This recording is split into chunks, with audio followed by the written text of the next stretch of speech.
അങ്ങനെ കുറേ നാളുകൾക്ക് ശേഷം, ഏകദേശം 2-3 വർഷങ്ങൾക്ക് ശേഷം ഇന്ന് ചിക്കൻ കട്ട്ലേറ്റ് ഉണ്ടാക്കാമെന്ന് വിചാരിച്ചു. അപ്പോൾ നോക്കിയാലോ. നന്നായി കഴുകിയ ചിക്കനിലേക്ക് ആവശ്യത്തിന് ഉപ്പും കുരുമുളക് പൊടിയും ഒരു പട്ടയിലയും 3-4 ഗ്രാമ്പൂവും ആവശ്യത്തിന് വെള്ളവും കുറച്ച് നാരങ്ങാനീരും 3-4 കുരുമുളകും ചേർത്ത് നന്നായി ചിക്കൻ വേവിക്കുക. അതിനുശേഷം പട്ടയിലയും ഗ്രാമ്പൂവും എടുത്ത് ചിക്കൻ ചെറുതായി ക്രഷ് ചെയ്ത് മാറ്റിവെക്കുക.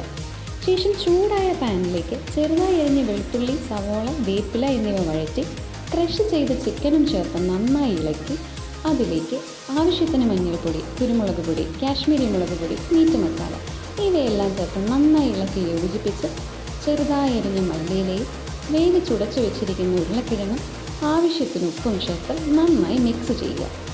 അതിനുശേഷം ചെറു ചൂടോടെ തന്നെ നമ്മൾ കട്ട്ലേറ്റ് ഷേപ്പ് പിടിക്കാനായിട്ട് ശ്രദ്ധിക്കണം കേട്ടോ. എനിക്കിവിടെ ഏകദേശം ഒരു 10 കട്ട്ലേറ്റോളം കിട്ടിയിട്ടുണ്ട്. അടുത്ത പാർട്ട് നന്നായി ബീറ്റ് ചെയ്ത് വെച്ച എഗ്ഗിലേക്ക് ഈ കട്ട്ലേറ്റ് മുക്കി ബ്രെഡ് ക്രംസും മുക്കി നമ്മളതിൻ്റെ ഷേപ്പ് ഒന്നും കൂടെയൊക്കെ ഒന്ന് കറക്റ്റായിട്ട് വെക്കുന്നുണ്ട്. അടുത്ത പാർട്ടാണ് ഏറ്റവും ഇമ്പോർട്ടൻറ്റ്. നന്നായി ചൂടായ എണ്ണയിൽ വേണം കട്ട്ലേറ്റ് വേവിക്കാനായിട്ട്. അമ്മ പറഞ്ഞതാണ്, കരിയാനും പാടില്ല, എന്നാൽ നല്ല ബ്രൗൺ കളർ ആവുകയും വേണം. അങ്ങനെ 2 സൈഡും മറിച്ചിട്ട് നല്ല ബ്രൗൺ കളർ ആവുന്നത് വരെ വേവിച്ചെടുക്കുക. ശേഷം ചായയുടെ കൂടെ ട്രൈ ചെയ്യാം.